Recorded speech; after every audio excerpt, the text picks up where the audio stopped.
राजयोगी मतलब राज्य संभालते हुए योग में रहने वाला, माना ध्यान रखने वाला हर बात का। योग को लोग ध्यान क्यों कहते हैं दुनिया में? ध्यान रखना माना किस चीज का ध्यान रखना? अटेंशन। वो सोचते हैं बाहर ध्यान लगाना है, ध्यान रखना है अंदर। तो राजयोग माना राज्य कारोबार करते हुए अपने अंतर की ओर मेरा अटेंशन रहे। My inner discipline should not get disturbed while I'm doing the work outside. That is राजयोग। राजयोग मतलब बाहरी बातों पर अटेंशन, ऊपर का दिखावा कुछ भी नहीं है। जो कुछ है सब अपने अंतर के साथ है पुरुषार्थ। तो आज बाबा ने कहा 26 तारीख की वाणी, मीठे बच्चे स्वयं को राजयोगी समझ। राजयोगी समझना माना अटेंशन रखना। विकारी संबंधों से ममत्व निकाल दो। सिर्फ तोड़ निभाने के लिए साथ रहो। प्रश्न है, तुम बच्चों ने देवभान को भुलाया है, इसका यादगार शास्त्रों में किस रूप में दिखाया है? इसका यादगार शास्त्रों में किस रूप में दिखाया है? क्या दिखाते हैं? पांडव पहाड़ों पर गल गए, परंतु उनको क्या पड़ी थी? जो पहाड़ों पर बर्फ में जाकर शरीर छोड़ेंगे। कारगिल वॉर थोड़ी लड़ना था पांडवों। क्यों चढ़े पहाड़ों पर? उनको क्या पड़ी थी जो पहाड़ों पर बर्फ में जाकर शरीर छोड़ेंगे? लॉ कहता है हिमालय के पहाड़ों पर कोई शरीर नहीं छोड़ते, बाकी तुम योग बल से शरीर छोड़ देते हो। बाकी तुम योग बल से शरीर छोड़ देते हो। देह भान को भूल अशरीरी बनने की प्रैक्टिस करते हो।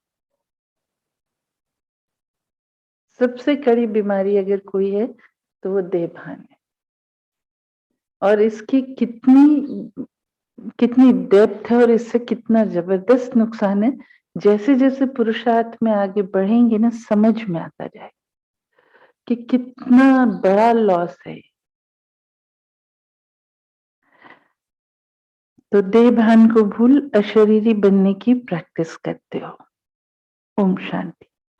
रूहानी बाप रूहानी बच्चों को समझाते हैं, समझाते तो हर रोज हैं, फिर भी कई बातें भूल जाती हैं। बच्चों को बुद्धि में यह तो रखना है ना कि यह संगम युग है। हम संगम युग पर हैं, बाप आते भी हैं संगम युग पर। कलयुग अंत और सतयुग आदि का संगम गाया हुआ है, बुलाते भी इस समय है। पतित दुनिया कहा जाता है कलयुग के अंत को, इसलिए और कोई टाइम पर बुलाते नहीं। बाप आएंगे भी नहीं, जब कलयुग का अंत होता है तभी मुझे बुलाते हैं। बाबा हम पतितों को पावन बनाने आओ। कलयुग के अंत और सतयुग के आदि में आओ बुलाते हैं, परंतु उनको पता ही नहीं है कि कल्प की आयु कितनी है। समझते हैं भक्ति करते करते धक्का खाते खाते आखिरी में मिल ही जाएंगे। कल्प का अंत कब होगा यह किसको पता नहीं है। याद करते ही तब है जब कलयुग का अंत होता है। सतयुग त्रेता में तो है ही सुख, द्वापर में भी इतना दुख नहीं होता। कलयुग में मनुष्य जब बहुत दुखी होते हैं तब बाप को पुकारना शुरू करते हैं। तमो प्रधान माना दुखी, तभी पुकारेंगे ना, हे दुखहर्ता सुख करता आओ। दुख के बंधन तो बहुत है, दुख के टाइम ही भगवान को पुकारते हैं। किसी भी रिलेशनशिप में अगर मुझे दुख की फीलिंग आई तो समझ जाना चाहिए कहाँ ना कहाँ गलत हो रहा है कुछ, उसको जल्दी ठीक करना चाहिए। तो दुख के टाइम ही भगवान को पुकारते हैं कि इस बंधन से छुड़ाओ। जब कोई रास्ता नहीं मिलता है तो बहुत जोर से पुकारते हैं, परंतु फिर भी पाते नहीं। जैसे मेष होता है ना, मेष भूल भुलैया, ऐसे बहुत जाल बुना हुआ, जहां से भी जाते हैं रास्ता नहीं मिलता। जब थक जाते हैं फिर चिल्लाते हैं। तो यहाँ भी मनुष्य जब बहुत दुखी हो जाते हैं तब चिल्लाते हैं, हे दुखहर्ता सुख करता, हे अंधों की लाठी। इस समय ही पुकारते हैं, हे अंधों की लाठी। अभी तुम संगम पर हो, एक तरफ है पांडव और दूसरी तरफ है कौरव। अंधा उनको कहा जाता है जो रचयिता और रचना के आदि मध्य अंत को नहीं जानते। सज्जे उनको कहा जाता है जो बाप द्वारा रचता और रचना को जान गए। तुम तो समझाते हो हमको राज्य भाग्य मिला है, तब तो चित्र दिखाते हैं। सतयुग है शिव बाबा का स्थापन किया हुआ, इसलिए उनका नाम पड़ा शिवालय। फिर विकारी बनते हैं तो वाम मार्ग की स्थापना होती है, इसलिए इसको वैश्यालय कहा जाता है। सतयुग है शिवालय, कलयुग है वैश्यालय। तुम संगम युगी ब्राह्मणों को यह मालूम है कि अभी हम न वैश्यालय में हैं और न शिवालय में हैं। हम शिवालय में जा रहे हैं, हम शिवालय में जा रहे हैं।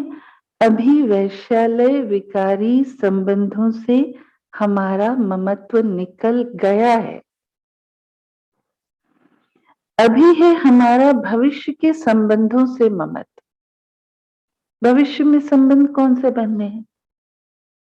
21 जन्म जहां रहना है उस अलौकिक परिवार में बनने हैं संबंध। हम अभी राजयोगी हैं, वह है योगी। वो योगी हैं। क्यों योगी हैं? उनका भी किसी न किसी बात से योग तो है ही, किसी काम से, किसी स्थान से, किसी रिलेशन से। तो उनसे हमारा क्या कनेक्शन है? फिर भी तोड़ निभाने के लिए रहना तो अपने घर में ही है। अब कितनी तार की कसरत है।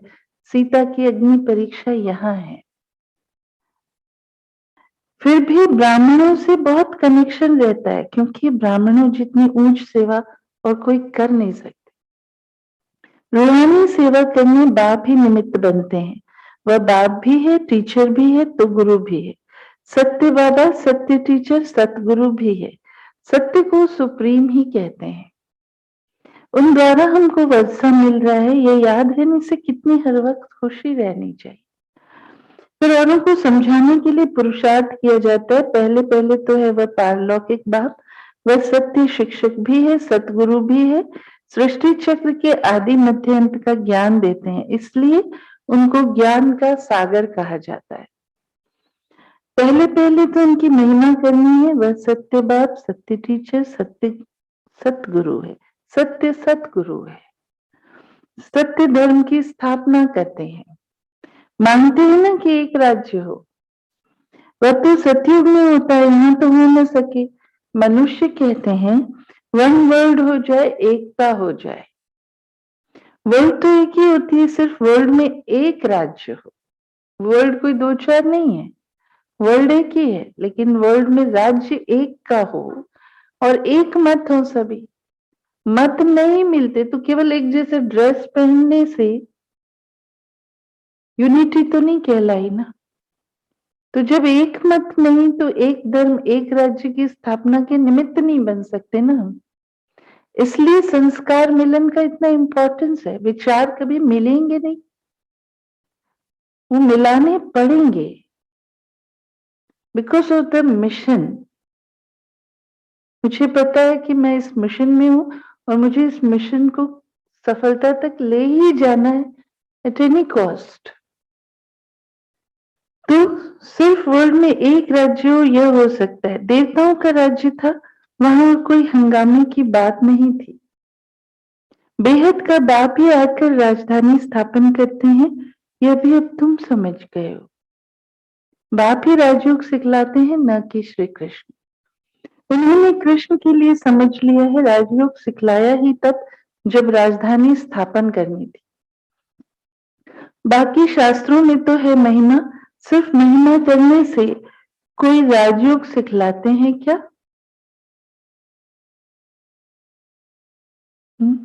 वो गीता आदि जो सुनाते हैं वह कोई राजयोग सिखलाते हैं क्या? गीता सुनाते हैं वह तो सिर्फ जो होकर गए हैं उनकी महिमा करते हैं, कहानी सुनाते हैं। जैसे भगवान ने जिन्हों को सुनाया उन्होंने ही राज्य पद पाया। बाकी ये त्योहार आदि सब भक्ति मार्ग के हैं। मुख्य है ही संगम युग की बात। शिव बाबा आते हैं शिव जयंती के बाद कृष्ण जयंती। शिव बाबा के आने के बाद जरूर नई दुनिया स्थापन होगी। कृष्ण तो है सतयुग का मालिक। शिव बाबा ने आकर कृष्ण को ऐसा बनाया, एक कृष्ण को थोड़ी ज्ञान दिया होगा।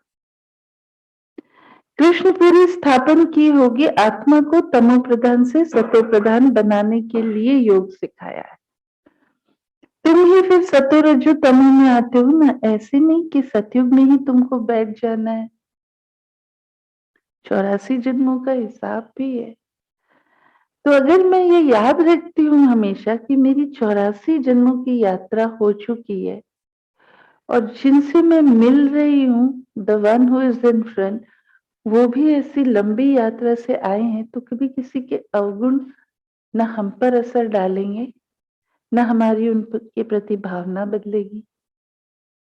इजी हो जाएगा सामंजस्य बिठाना। लेकिन ये चीज भूल जाते हैं ना, याद नहीं रहती। बीच बीच में जब ये याद नहीं रहेगा तब तब हमारा मन थोड़ा उदास हो सकता, थोड़ा भावना चेंज हो सकती। एक रस बनना है तो अवगुण देखना छोड़ना पड़ेगा। अवगुण तो है ही, हर किसी में है, मुझ में नहीं है क्या?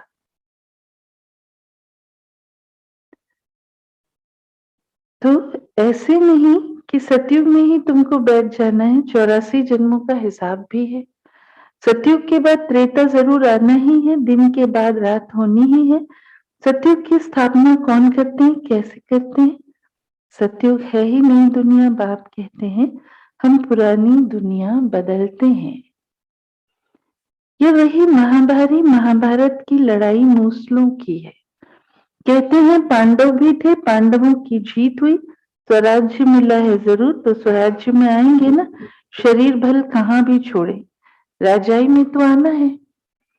लोग कहते हैं हिमालय पहाड़ों पर कोई शरीर छोड़ते नहीं है। योग तो यही सीखते हैं, योग बल से ही शरीर छोड़ना है। उनको क्या पड़ी जो पहाड़ों पर बर्फ में जाकर शरीर छोड़ेंगे? ये भी गपोड़े। क्या कहता बाबा, ये भी गपोड़े हैं। जैसे सर पुरानी खाल छोड़ नहीं लेते हैं, वैसे आत्मा भी एक शरीर छोड़ दूसरा लेती है। शांति धाम में जाकर फिर आएंगे सतयुग में। बाबा ने समझाया है सतयुग में शरीर छोड़ेंगे तो आपे ही अपने समय पर, जब शरीर बूढ़ा होता है तब एक शरीर छोड़ दूसरा लेते हैं। वहां तो वापस शांति धाम में नहीं जाएंगे। शांति धाम में अभी जाना है, अभी वह प्रैक्टिस की जाती है। जो तुम्हारी वह प्रैक्टिस अविनाशी हो जाती है। यहाँ तो प्रैक्टिस इसलिए कराते हैं क्योंकि पुरानी दुनिया को ही छोड़ना है। वहां तो नई दुनिया है। स्वर्गवासी शरीर छोड़ेंगे तो स्वर्ग में ही आएंगे, नरकवासी शरीर छोड़ेंगे तो नरक में ही रहेंगे, स्वर्ग में जा न सके। सतयुग में तो तब जाएंगे जब बाप आकर राजयोग सिखलाए, तब दैवी राजधानी में अर्थात सतयुग में जा सकेंगे। सिखलाए का मतलब सिर्फ सुनाया तो सुन लिया वो नहीं। एक ही पॉइंट बार बार कब तक रिपीट करता रहता बाबा? जब तक हम वो धारण नहीं कर ले।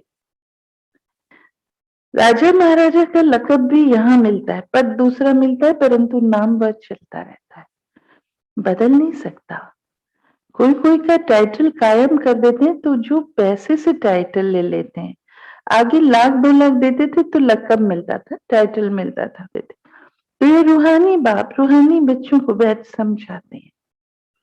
उनको कहा जाता है स्पिरिचुअल फादर, आत्माओं का बाप, जिसको बुलाते हैं कि हे बाबा आओ, आकर हमको पतित से पावन बना। यहाँ बड़ा दुख है, हमको राम राज्य में ले चल। ड्रामा अनुसार 5000 वर्ष पहले भी ऐसे कहा था, परम पिता परमात्मा को आना ही है, यह चक्र फिरता रहता है। बाप कहते हैं मैं कल्प कल्प कल्प के संगम युग पर आता हूं। यह अक्षर जरूर डालने होते हैं, ड्रामा के प्लान अनुसार आता हूं। ड्रामा अक्षर भी लिखना पड़े तो मनुष्यों को पता पड़े कि यह 5000 वर्ष का ड्रामा है। ड्रामा इज ऑलवेज, ड्रामा बहुत बड़ा होता, नाटक छोटा होता है, 1 2 3 4 अंक होंगे बस खत्म। नाटक में एक ही hero heroine, drama many, revolves around many actors. जैसे शेक्सपियर के ड्रामा जितने भी है उसमें एक ही नहीं है हीरो हीरोइन, अनेकों की कहानी अलग अलग अलग अलग चलती रहती। तो यहाँ केवल एक ही देवी देवता के अराउंड नहीं है, ये इतने सारे देवी डायनेस्टी की कहानी है। समझाया सिर्फ एक को लेकर जाता है, लेकिन बात तो सारे देवी देवताओं की है। तो ड्रामा अक्षर भी लिखना पड़े तो मनुष्यों को पता पड़े कि ये 5000 वर्ष का ड्रामा है। अभी सब मनुष्य मात्र पतित हैं, इसलिए खुद कहते हैं हम पापी हैं, नीच हैं, बरोबर वैश्यालय भी है, विषय सागर है ना। विष्णुपुरी क्षीर सागर थी जहां लक्ष्मी नारायण दोनों थे। यह क्षीर सागर भेंट में कहा जाता है, बाकी क्षीर सागर कोई होता नहीं है। सागर तो सतयुग में भी यही होता है, कलयुग में भी है। सतयुग में सारे सागर के तुम मालिक हो, सारी पृथ्वी आकाश के तुम मालिक हो। अभी तो टुकड़ा टुकड़ा हो गया है। अब ये संगम युग जब याद आए तब समझे कि अब सतयुग में जाते हैं। संगम है तो बाबा भी जरूर होगा, वह इस दुनिया को बदलने वाला है। स्थापना तो ब्रह्मा द्वारा यहाँ होती। अब तुम चित्र बनाते हो, बाबा तो है ही बिंदी लाइट माइट की, तुम्हारी आत्मा भी लाइट है। अब तुमको लाइट कैसे देवें, तो तुम्हारे सिर पर बिंदी दे दी है। आत्मा को लाइट कैसे दें, लाइट देने से बड़ा बन जाता है, वह बड़ी लाइट को ही पूजते हैं। इसलिए मनुष्य परमात्मा को ज्योति स्वरूप कह देते हैं। वास्तव में लाइट है पवित्रता की निशानी। मनुष्य समझते हैं ज्योति स्वरूप है, बिंदु को अगर लाइट भी छोटी दें तो पूजा कैसे होगी, इसलिए बड़ा कर देते हैं। बाप कहते हैं मैं परम आत्मा सुप्रीम सोल हूं, जिसको तुम परमात्मा कहते हो, परंतु छोटी बिंदी की पूजा कैसे हो, लाइट कैसे दे। कोई लिंग की पूजा करते हैं, साहूकार हैं तो हीरा गोल बनाकर उनकी पूजा करते हैं, नाम तो शिवलिंग ही रखेंगे। फिर कोई कहेंगे स्फटिक का शिवलिंग है, कोई कहेंगे और किसी चीज का, लेकिन है तो वही, है तो स्टार, और कोई चीज ही नहीं है। ये बड़ी गुह्य बातें हैं समझने की। आत्मा कोई छोटी बड़ी नहीं होती है, नहीं तो फिट कैसे हो। अभी तुम जैसे अपनी आत्मा को जानते हो वैसे बाप को जानते हो। क्या मतलब, अभी तुम जैसे आत्मा को जानते हो वैसे बाप को जानते हो। शब्दों पर ध्यान देने की जरूरत है। बाबा सिर्फ इतना ही तो कह सकते हैं ना, अभी तुम बाप को जानते हो। ये भी कह सकता है तुम आत्मा को भी जानते हो और बाप को भी जानते हो, परंतु जैसे आत्मा को जानते हो वैसे ही बाप को जानते हैं। तो जो खुद को जितना पहचानता है वो खुदा को उतना ही पहचान पाता है। आत्मा में रमण किए बिना परमात्मा को नहीं पा सकते। आत्मा में रमण किए बिना मतलब कंप्लीट, अपने चक्र को समझे बिना, अपनी असलियत को जाने बिना, सेल्फ एक्चुअलाइजेशन किए बिना, सेल्फ रियलाइजेशन फिर सेल्फ एक्चुअलाइजेशन स्टेजेस है, तब तक हम बाबा को पूरा नहीं पहचानते। आत्मा बाप को बुलाती है, तुमने अपनी आत्मा को देखा है? जिद करते हैं ना बाबा को देखने की, तो पूछा बाबा ने, आत्मा को देखा है? तो जैसे आत्मा को नहीं देखा फिर भी मानते तो है ना मैं हूं, वैसे ही बाप भी है। तो तुमने अपनी आत्मा को देखा है, तो परमात्मा को कैसे देखेंगे? हाँ, दिव्य दृष्टि से देख सकते हैं। सो तुम जबकि जानते हो फिर देखने से फायदा ही क्या? यह तो पढ़ाई पढ़ने की है जिससे मनुष्य देवता बनते हैं। यह है फ्यूचर नई दुनिया के लिए पढ़ाई। ये लक्ष्मी नारायण कहाँ ऐसे कर्म सीखे? संगम पर। बाप कहते हैं मैं संगम पर ही आकर तुमको नई दुनिया के लिए पढ़ाई पढ़ाता हूँ। बाबा प्रदर्शनी में तार देते हैं, उसमें भी यह लिखना है यह संगम युग है। बाप कहते हैं तुम हमसे बर्थ राइट ले सकते हो। भविष्य 21 जन्मों के लिए संगम युग अक्षर जरूर लिखना है। एक्यूरेट जो तार जाती है उसकी कॉपी वहां लगानी, बड़े अक्षरों में लिख देना चाहिए। दिन प्रतिदिन क्लियर होता जाता है। नीचे लिखते ही हैं बाप दादा। शिव बाबा जो आत्माओं का बाप है वह प्रजापिता ब्रह्मा द्वारा सिखलाते हैं। बाप कहते हैं मुझे शरीर का आधार तो चाहिए ना। शिव तो है निराकार, उनको तो अपना कोई शरीर है नहीं। ब्रह्मा विष्णु शंकर तो सूक्ष्म आकारी है, बाकी तो सबको शरीर है। बाप कहते हैं मुझे शरीर है कहाँ, परंतु ऐसे तो नहीं कि मैं नाम रूप से न्यारा हूं। बहुत क्लियर बच्चों को समझाते हैं मैं हूं निराकार, परंतु जब मैं आता हूं तो मुझे शरीर जरूर चाहिए। मैं गर्भ में नहीं आता हूं, सब चीजें क्लियर करके बताते हैं। मैं गर्भ में नहीं आता हूं, मैं खुद बतलाता हूं, मैं इस साधारण तन में आया हूं। ये शब्द प्रमाण है ना, कौन बोल रहा है? यह पहले पूज्य था, अब पुजारी बना है। माला में भी है, पहले शिव बाबा फिर 2 दाने हैं, प्रवृत्ति मार्ग है ना। अभी तुमको पता है प्रवृत्ति मार्ग की ही माला है। जो प्रवृत्ति मार्ग में पतित थे अब शिव बाबा की मत से पावन बन सृष्टि को पावन बना रहे हैं, इसलिए यादगार माला बनी हुई है। रुद्रमाला विष्णु की वैजयंती माला है, ब्राह्मणों की माला नहीं बनती है। कोशिश की थी बनाने की परंतु बनी नहीं, इसलिए माला बनाना, अव्यक्त नाम देना छोड़ दी। नाम जो यहाँ के थे वह नाम यहाँ ही छोड़ फिर वही अपना पुराना नाम ले भाग जाते। उनको उस नए नाम से फिर कोई बुलाएंगे नहीं। तो बाप हमारा बाप टीचर गुरु है, ऐसे बाप को तो बहुत लव से याद करना है। परंतु माया ऐसी जो भुला देती है इसलिए अवस्था डगमग होती है।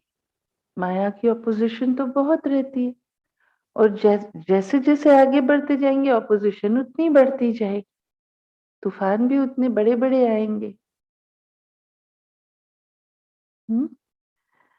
अवस्था डगमग होती है, मुरझाएपन की फीलिंग आती, क्या खुशी उड़ जाती ना।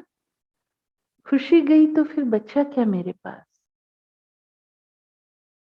खुशी का आधार होना चाहिए मेरे जीवन की वैल्यूज, धारणाएं।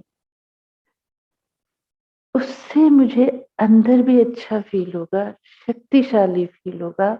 कभी हम मुरझाएंगे नहीं, कोई मेरी इंसल्ट नहीं कर सकता। I can maintain my dignity, can maintain my self respect. और फिर बाबा मुझे पिक कर लेगा, उठा लेगा। मैं बन के तो दिखाऊं। तो खुशी का आधार अपने जीवन की धारणाएं। फिर क्या होता, मुरझाएपन की फीलिंग आती, शिव बाबा की याद से फिर खड़े हो जाते हैं। अच्छा, मीठे मीठे सिकी लधे बच्चों प्रति माता पिता बाप दादा का याद प्यार और गुड मॉर्निंग। रूहानी बाप की रूहानी बच्चों को नमस्ते। हम रूहानी बच्चों की रूहानी बाप दादा को याद प्यार गुड मॉर्निंग और नमस्ते। धारणा, विकारी संबंधों से ममत्व निकाल देना है। भविष्य के नए संबंधों से बुद्धि योग लगाना है।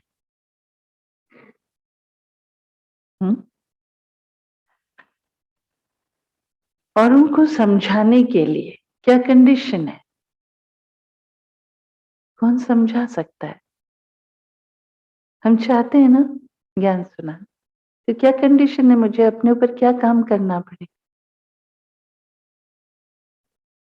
हर वक्त खुशी में रहना है, इररिस्पेक्टिव ऑफ द सिचुएशन। सत बाप, सत शिक्षक और सत गुरु की श्रीमत पर चल अंधों की लाठी बनना है।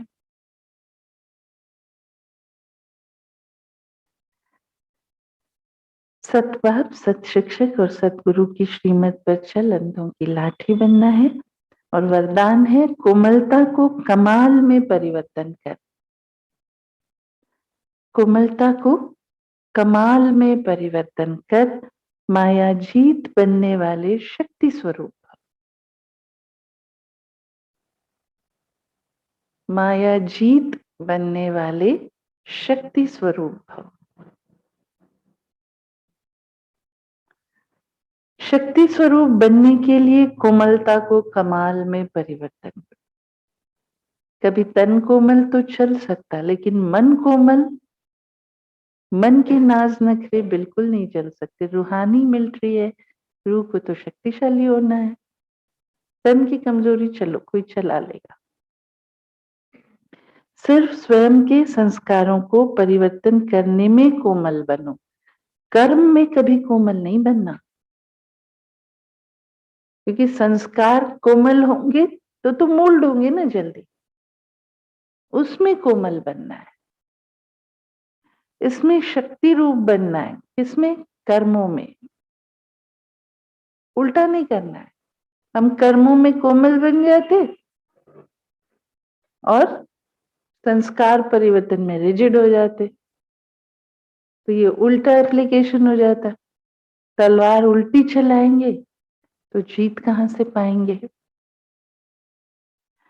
जो शक्ति रूप का कवच धारण कर लेते हैं उन्हें माया का कोई भी तीर नहीं लग सकता। शक्ति रूप का कवच।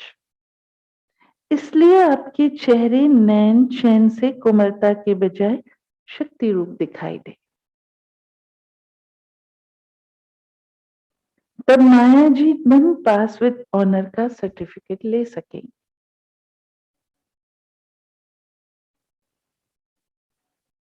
अंदर से अपने आप को अच्छे से ठोक बजा के हर बात सिखा लेनी। कोई दूसरा मुझ पर आके स्ट्रिक्ट हो तो वो मुझे अच्छा भी नहीं लगेगा ना, खुद ही को हो जाना है। स्लोगन, त्रिकालदर्शी की सीट पर सेट होकर हर कर्म करो। हम जो भी करने जा रहे हैं उसके नतीजे क्या होंगे वो मुझे पहले से पता हो, तो माया दूर से ही भाग जाएगी। तो पता रहेगा कि ऐसा होना है, ऐसा होना है, मैं पहले से सावधान हो जाऊं। माया दूर से ही भाग